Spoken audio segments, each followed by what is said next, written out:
Olá, boa noite.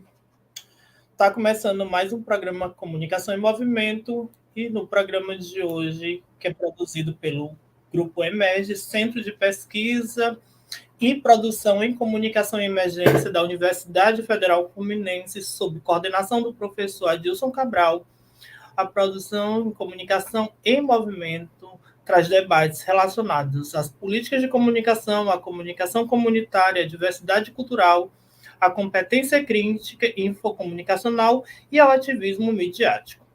Na produção dessa edição de número 57, estou eu, Jader Damasceno, doutorando de mídia e cotidiano pela Universidade Federal Fluminense, UF, e na operação e na coordenação professor Adilson Cabral e Cíntia Freire. Nessa edição do programa 57, temos como tema Comunicação Popular Insurgente e conta com a participação super especial da professora e pesquisadora Sara Fontinelli, que é natural do Piauí, jornalista em Relações Públicas, doutora em Estudos de Mídias pela Universidade Federal do Rio Grande do Norte e mestre em Comunicação pelo PPG-Com da Universidade Federal do Piauí. Além disso, ela é coordenadora da plataforma de comunicação popular, o Corre Diário. Para fazer uma breve referência, temos uma participação dela e outro programa com o Luan Matheus. Agora eu vou trazer a Sara Fontinelli para a sala e vou apresentá-la melhor. Olá, Sara, boa noite. Olá, boa noite, me escuta bem? Sim. Sara, a gente vai começar com uma pequena audiodescrição para quem nos ouve, porque o Emerge também está fazendo essa convergência para outras plataformas. E aí, para quem nos ouve, não só nos vê, vai ter um pouco acesso de como é que a gente se apresenta no mundo, né? Pensando na perspectiva de que horas são. Como eu disse, eu sou Jader, sou um homem branco, estou numa sala clara, também branca, com uma parede com um quadro histórico da minha cidade, alguns post-its, estou usando um moletom com estampa de animal print, uso óculos e tenho uma proteção ocular. Você poderia se descrever, Sara Fontinelli? Boa noite, meu nome é Sara, também estou numa sala branca, sou uma mulher de pele branca, cabelos ondulados, estou usando uma blusa preta e um brinco grande de madeira de cores alaranjadas e amarelas. Ao fundo, um quadro colorido, de muitas cores, vermelho e amarelo principalmente. Muito bem. Sara, para começar a pensar nosso tema, fico muito feliz de ter mais um piauiense, mais um nordestino produzindo ciência e tecnologia e trazendo o papo também para outras perspectivas, né? Para o Sudeste, para o Sul, e fazendo essas conexões através das mídias. Eu queria entender como é que você pensou sua tese, né? Já que a gente está falando de uma comunidade específica no Nordeste brasileiro, e também pensando uma história a partir dessas insurgências marginais, né? Pensando as margens, produzindo conhecimento, produzindo ciência e comunicação. Então, gente, boa noite, é um prazer estar aqui com vocês, uma honra estar conversando com o Jader, né, com o querido.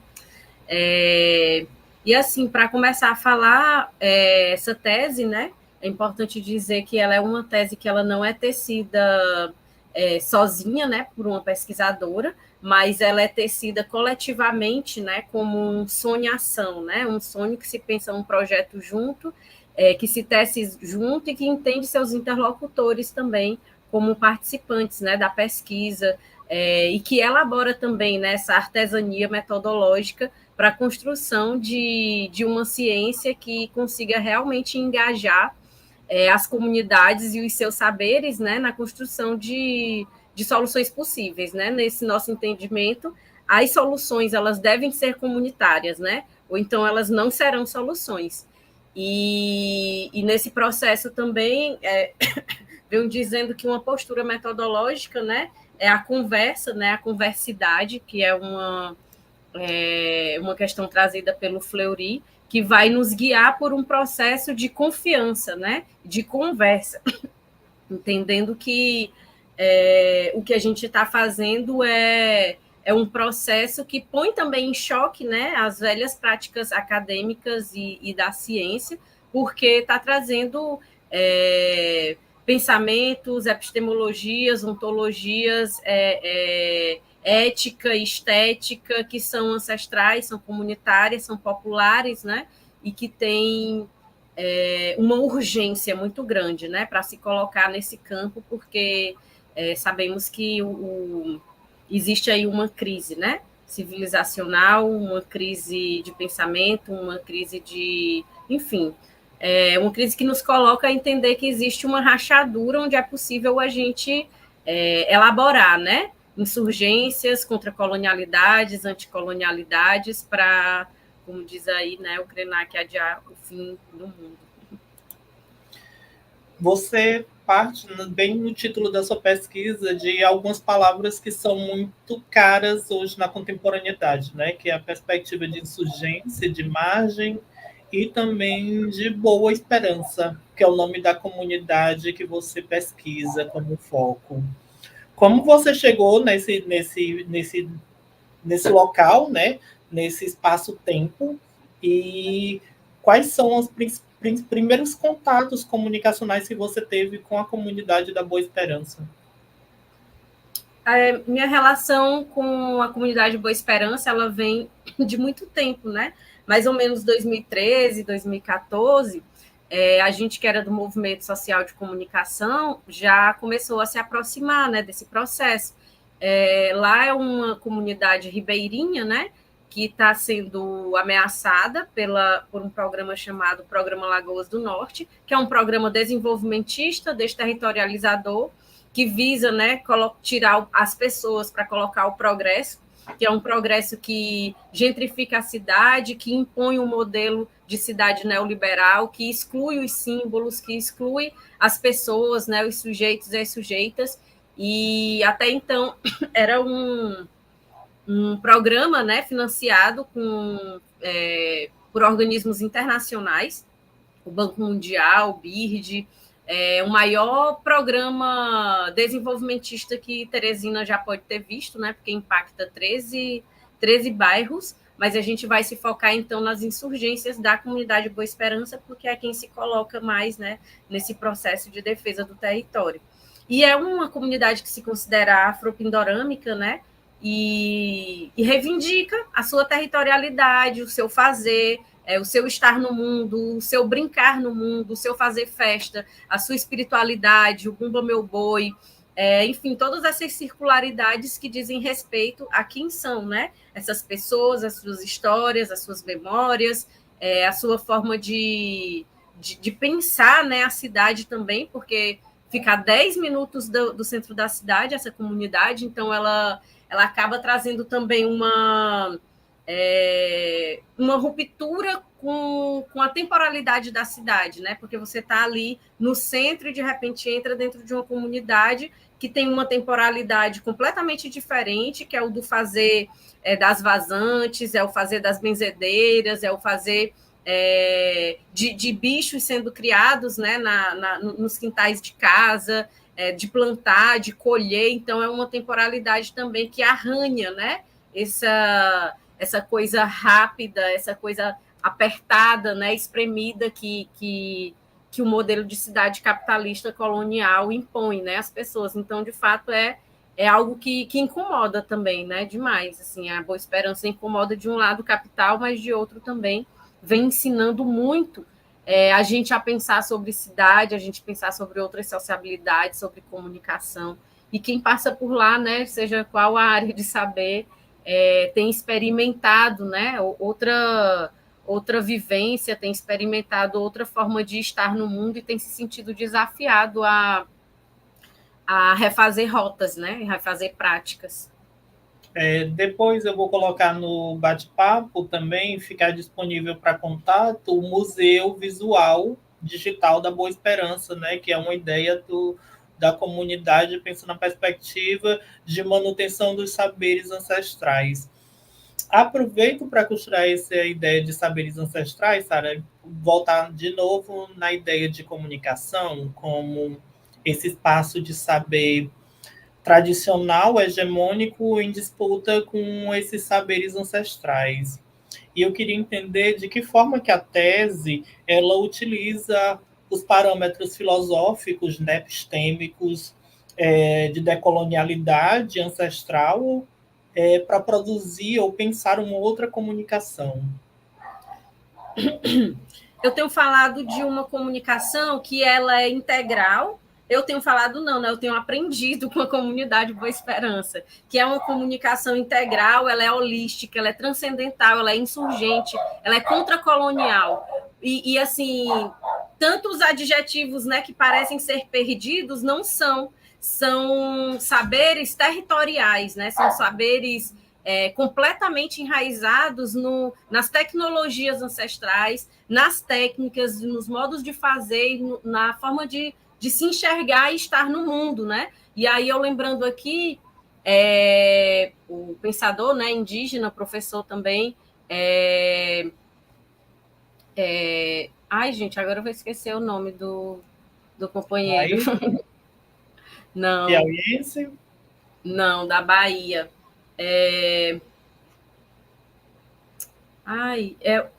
Enfim, ele vai dizer para a gente que a primeira forma que a colonialidade, né, vai querer nos destruir é tirando os nossos modos de vida.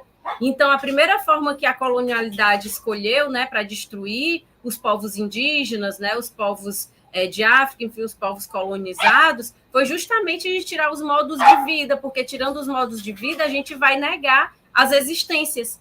E o que a Boa Esperança faz é resistir territorialmente com o seu pensamento ancestral, né, com toda a sua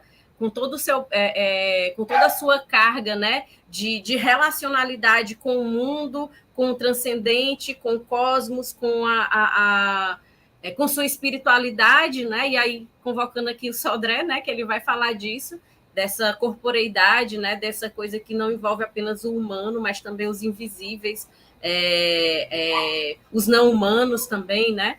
E aí, quando a gente vai falar dessa questão ancestral, né, a gente vai perceber que existem filosofias extremamente enraizadas, né, no fazer e nas práticas comunitárias, que são extremamente importantes para a gente adiar essa autodestruição, né, que a gente vem passando. E aí eu vou dialogando com Ubuntu, né, que é essa coisa de nos colocar num vindo a ser, num contínuo, numa compreensão de que não é um vir a ser pronto e acabado, mas que é um processo até caótico, né, de entender esse caos da criação, essa ruptura, essa quebra, essa torção, e entender também o Ubuntu como esse lugar que é a realidade sensível, né? Que é o que a gente consegue se relacionar. E o bem viver também como essa coisa que vai trazer para a gente pensar comunicação a partir da relacionalidade, da complementaridade, da harmonia, do equilíbrio cósmico, né? E aí parece assim uma grande viagem estar falando de tudo isso, mas na comunidade Boa Esperança isso é muito próprio, isso é muito materializado, assim, porque só um instante, deixa eu só resolver aqui, meu cachorro está latindo. Aproveitando que a Sara deu uma pausa, para quem quiser entender um pouco melhor, a gente tem alguns teóricos que estão pesquisando nesse processo de transdisciplinaridade, né? Aproveita a pausa, Sara, para fazer essa pergunta para ti, né?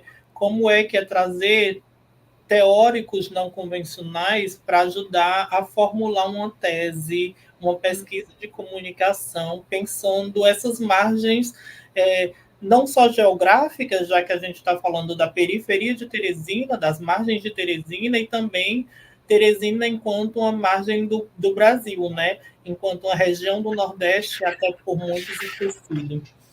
Como é pensar essas outras teorias ou esses outros teóricos para produzir comunicação também, pesquisa em comunicação?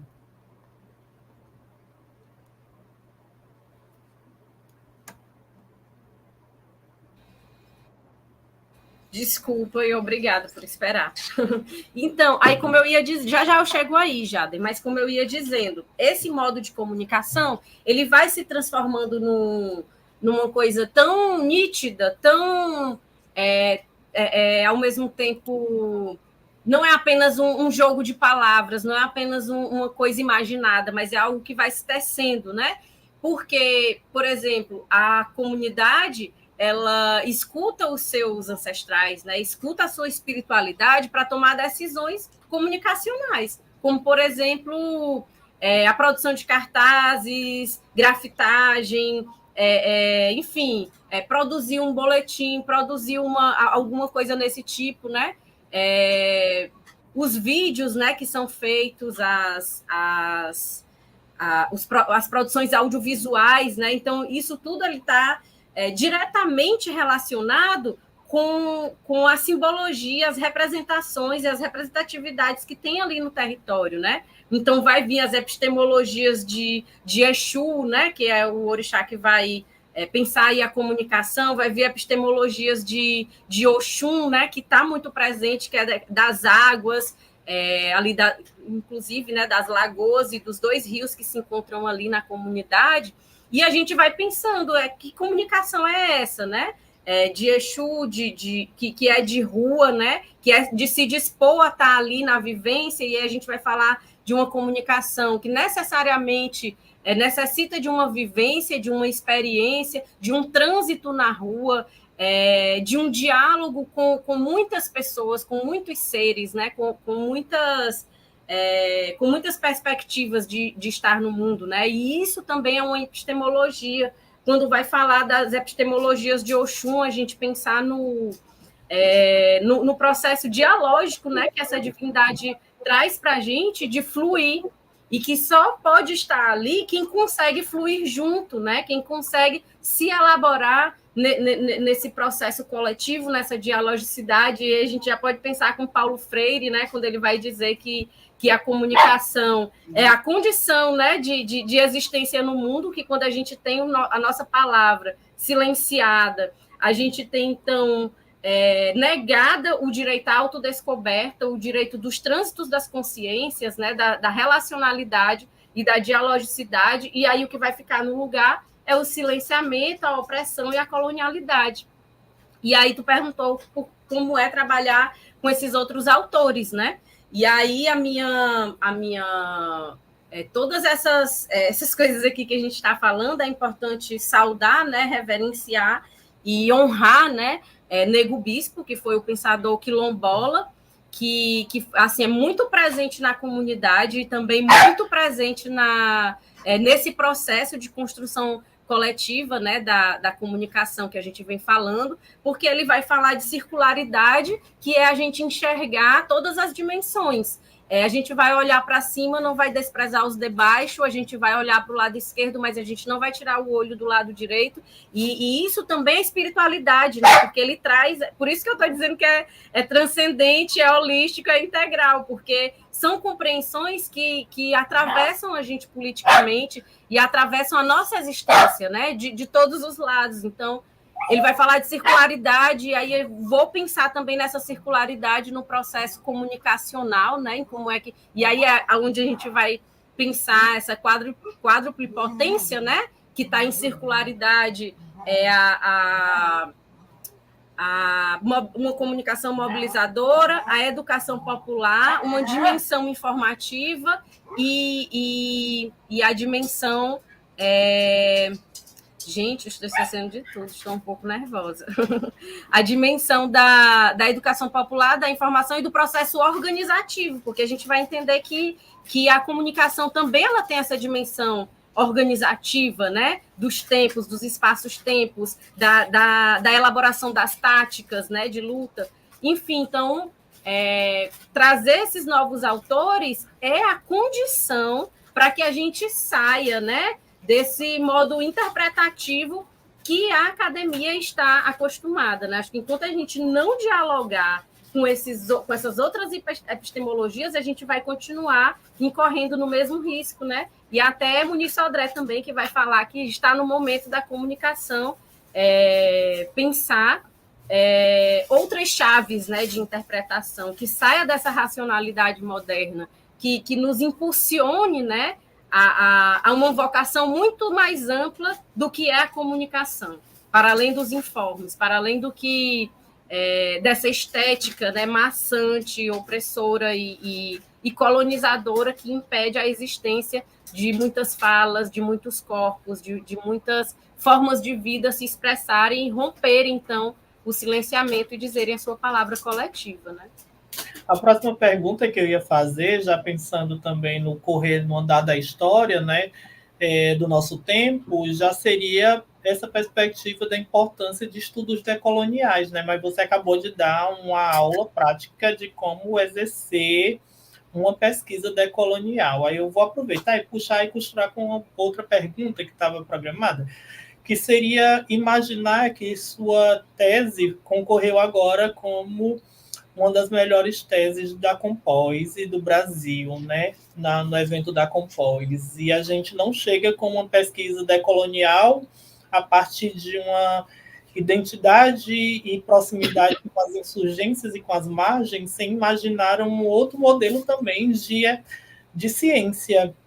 A gente fala de reencantamento do mundo, mas a gente continua produzindo cisões entre as ciências e as comunidades. Aí eu queria ver com você, pensar com você e coletivamente, e quem tiver pergunta pode também deixar no chat, se a academia, se a universidade, ela tem ficado menos sisuda e tem se aberto para pesquisas mais sensíveis, por entender a importância desses outros lugares, ou é porque já é um impacto direcionado a partir dos estudos decoloniais, principalmente na América Latina?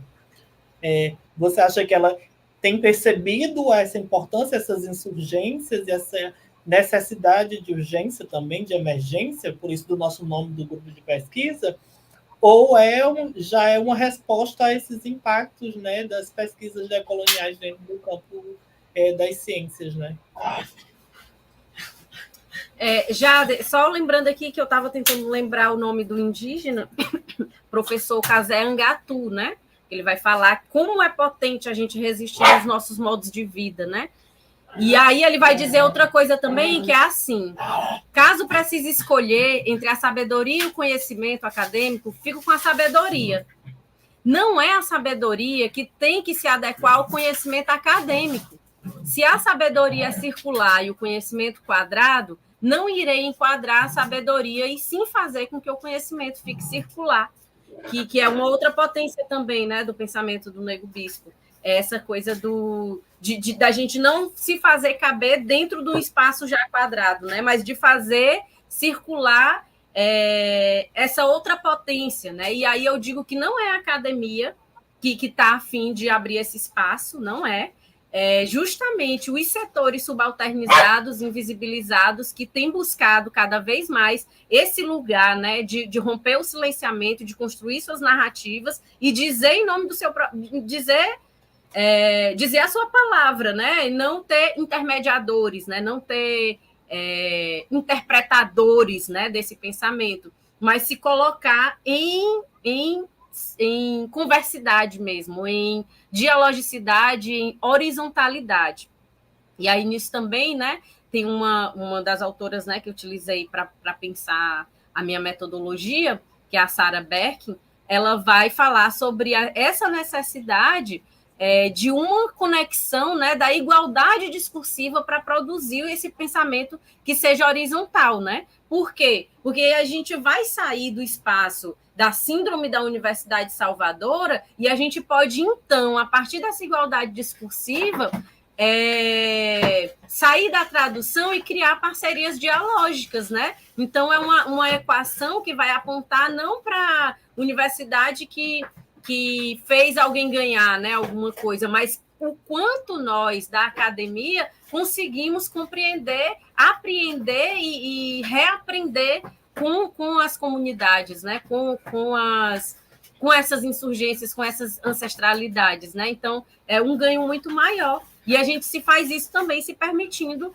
esse processo dos caminhos artesãos, né, que vão convidando as pessoas a serem teorizadoras e também a serem suas próprias metodologias. E aí a gente vai nessa coisa da linha mesmo, né, de ir levando, de trazendo de volta, de ir desfazendo, de ir refazendo, né? Então, é isso que a artesania pode proporcionar para a gente. E meu cachorro aqui fazendo a festa, não sei se vocês estão ouvindo o barulho. Espero não estar atrapalhando. Já a gente recebe imagens dele também. Sara, eu queria entender qual a importância não, fala. Desculpa. Do conceito de comunicação popular aliada à decolonialidade. Pronto, obrigada por ter falado já na decolonialidade, porque era justamente isso que eu queria retomar. Eu trago autores decoloniais para a minha tese no sentido do reconhecimento do quanto que esse grupo, né, de modernidade e colonialidade foi importante para a gente traçar essa questão da colonialidade, essa estrutura, esse sistema, né? Então, eu vou dialogar com Quijano, com Mignolo, com a Catherine Walsh e etc. Mas, fundamentalmente, a comunicação que é feita lá na comunidade Boa Esperança, a gente não pode dizer que ela seja decolonial, porque o que ela faz é algo que transcende o que a decolonialidade traz. Porque a decolonialidade ela está no âmbito, né, de reivindicar as estruturas econômicas, de fazer essa denúncia e até de propor, né, uma reumanização, né, dentro de uma outra lógica, dentro de uma outra estrutura, o que é muito importante. Mas o que a comunidade faz e reivindica se aproxima muito mais do que Nego Bispo e a Cusicanque, por exemplo, trazem. O Nego Bispo com a contracolonialidade e a Cusicanque, né, com a anticolonialidade. E aí, por que eu estou dizendo isso? A guerra é uma mera guerra de palavras, não é? É uma guerra epistemológica. Porque quando o Nego Bispo traz contra a colonialidade, ele não está se referindo só a humanos, ele está se referindo a um modo de ser e existir em relacionalidade com o cosmos, com a natureza, né? Quando ele vai dizer, eu escuto primeiro, quando a gente vai construir uma casa na Caatinga, a gente escuta primeiro quais são os bichos que estão cantando lá, então eu me comunico com esses pássaros, eu me comunico com esses bichos, com o mocó, seja o que for, e aí eu vou entender se essa comunicação me permite construir a minha casa ali.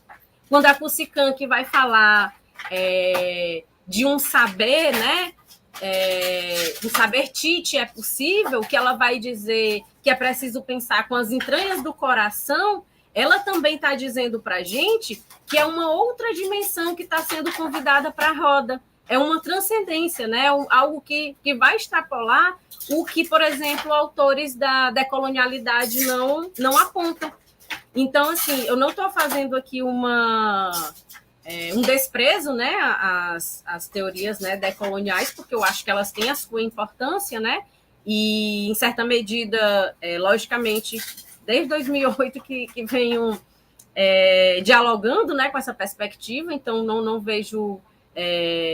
não estou fazendo uma repulsa, né, mas estou reconhecendo que, por exemplo, esses autores enraizados, né, por exemplo, a Cusicanque, que é uma indígena, e o Bispo, que é um negro quilombola da Caatinga do Piauí, eles vão trazer camadas a mais, eles vão trazer processos a mais para a gente pensar, então, essas outras dimensões. E pensar a comunicação dentro disso tudo é pensar como é que a gente tem feito processos dialógicos, né, e formatos que possam acolher o que tem de mais profundo nisso, né, nesses saberes, nessas epistemologias.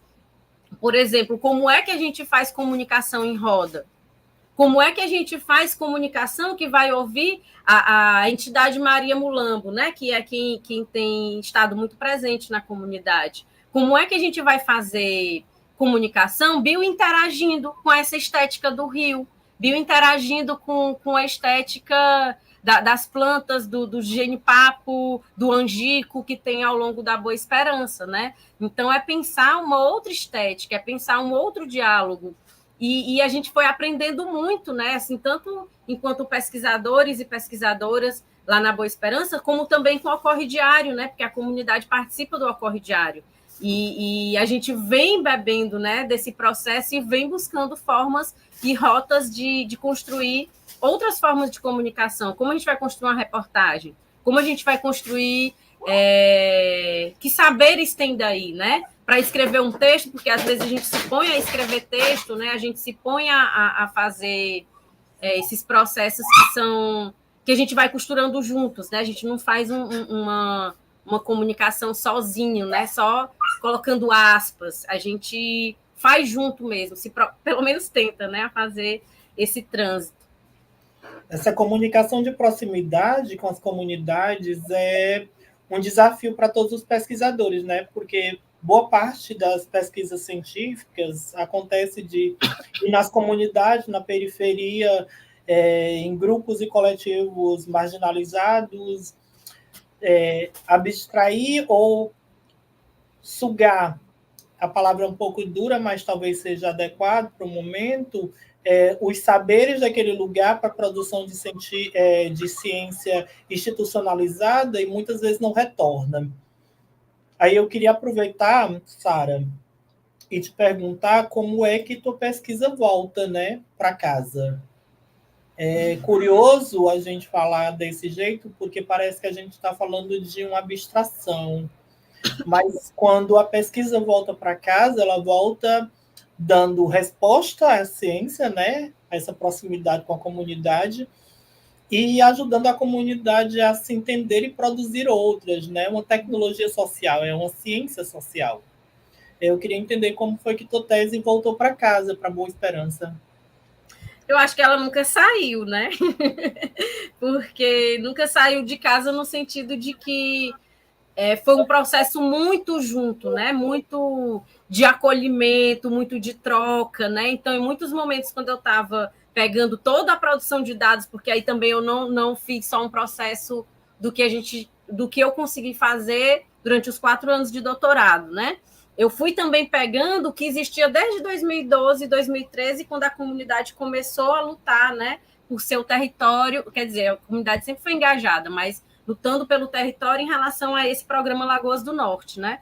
E aí todo o processo foi muito íntimo, né? De escrever, de pensar as imagens, né? Porque também é uma tese com muita imagem. Eu fiz questão de trazer as imagens também como um lugar de produção de conhecimento, como um lugar de interpretação e de fluição, de fluir mesmo, né?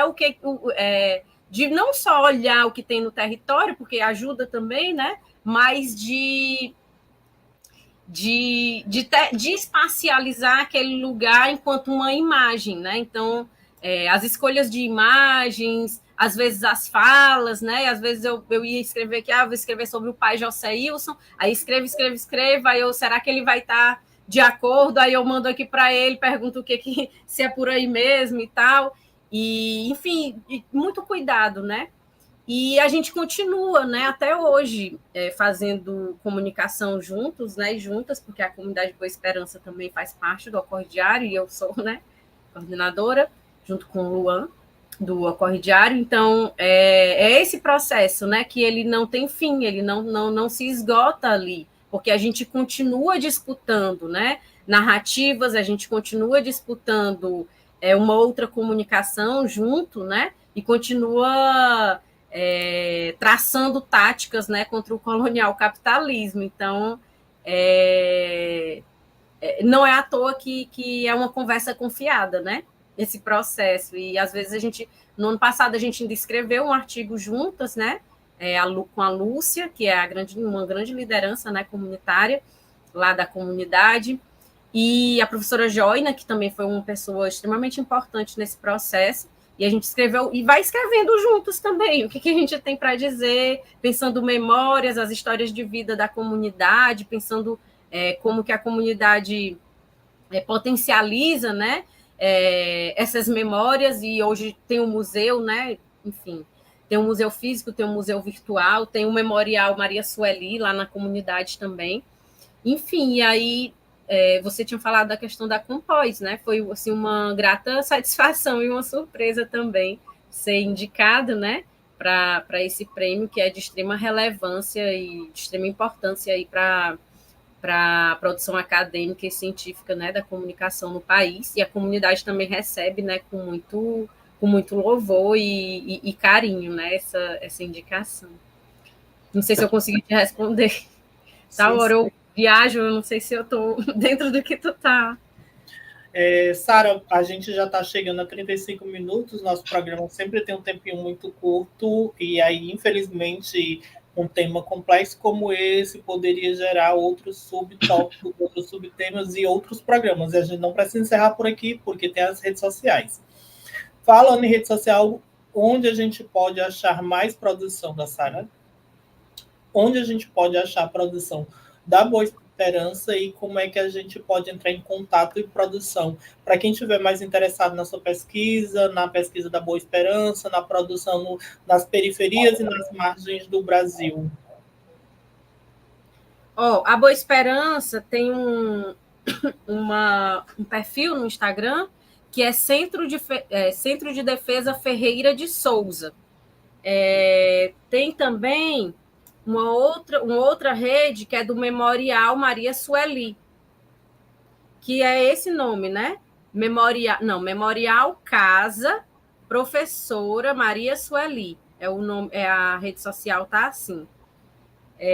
Que eu indico muito, porque vocês não vão perder a viagem.